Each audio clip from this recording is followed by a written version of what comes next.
Magandang araw po sa inyo lahat. Nandito po tayo sa Makati area, no?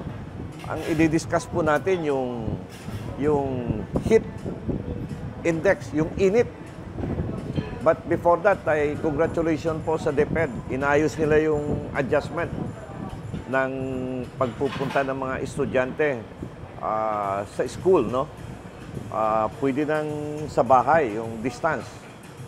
As long as protected yung mga kabataan. Yun ang instruction ni Secretary Sara Duterte. Protected yung mga kabataan. Yun yung pinaka-importante. Now, pinag-usapan natin yung init. Makita niyo po ito. Yung isang area ng Makati, hindi ko lang alam anong area ito. Lahat po ay kahoy. No? But doon sa kabila naman, kikita mo yung mga building. Yung sa kabila naman, makikita mo ay development.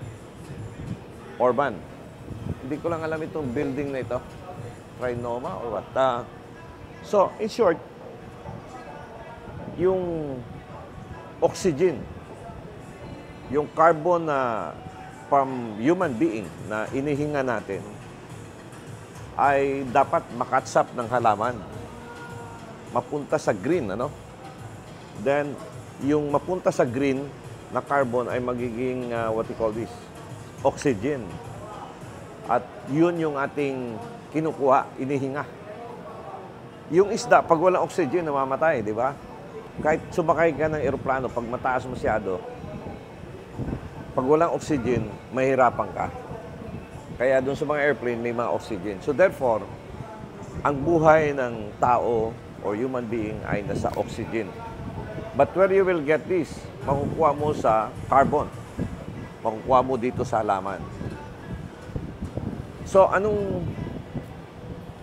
second issue dyan is, paano mo mapigilan ngayon na malimit yung init? Very important po yung trees, puno. Ma-recall ko, merong batas, logging ban. I think if I will not be mistaken, si Senator Pimentel, the father of Senator Coco Pimentel. Hinto muna logging, ano? Then meron sila tinatawag na Industrial Farming Management Agreement, yung IFMA ng DNR. Yung IFMA, magtatanim yung mga tao ng kahoy. Bago ka mag-graduate ng high school, you have to get the permit or certification from the barangay during our time. Sa ngayon, ang inaadap ng DepEd, pati government agency, nagtatanim sila ng kahoy. So we have to recover the environment. Kaya makikita nyo, landslide dito, landslide doon. Makikita mo yung frequency or series of typhoon ay hindi na po normal, nagiging abnormal. Dati, pag panahon ng summer, talagang wala, no? At mainit ang panahon. Pero ngayon, hindi mo alam na akala mo, Pasko, mainit. Dati, malamig talaga yung Pasko eh. Or, panahon ng Mayo, mainit. Pero minsan, umuulan. So, we have to go back to basic. Plant ng mga kahoy, trees. At mas maganda nang itanim yung mga fruit trees. Para pag tumubo, ay meron na rin tayong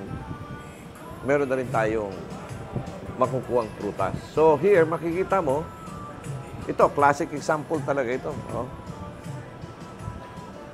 This is the price that we have to pay because pag wala naman development, walang employment. Hindi mo naman pwede sa ibang bansa, talagang wala yan.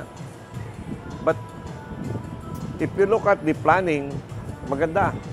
Na-reserve nila yung green. Kaya ngayon sa batas, meron ng mga green area. Not to mention yung mga area na dapat heritage. Ano yon? Banawe. Yung Chocolate Hills. Pero sa dami ng tao, nag-i-encroach na tayo, pumapasok na tayo doon, Mount Apo. So, dapat i-balance talaga ito. So, for the education sector, in-adjust na po ng DepEd, automatic.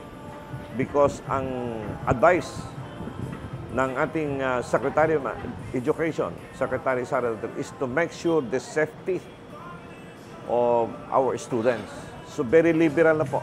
In fact, not only DepEd, even on the education side. Sa education side po ay pinapabayaan ang yung magtatrabaho na pwedeng mag-work at home. No? But of course, optional yon. Kasi yan, pera yan eh. Pag hindi ka naman magtrabaho, wala namang production. Pag walang production, walang isisweldo sa iyo. Whereas education is different. Yung education is purely libre yun eh. But in business, may mga policy silang sinusunod. So hanggat sa muli, ulitin ko, I want to show this. Ang ganda ng Pilipinas, ang ganda ng Manila. Matataas na pong building. Lahat po yan ay nagpo-provide ng employment. Nag-opisina tayo dito. But we have to balance development and environment. Hanggat sa muli, this is Councilor Danny Dayang Hirang. Ang ganda ng Pilipinas, mahalin po natin ito.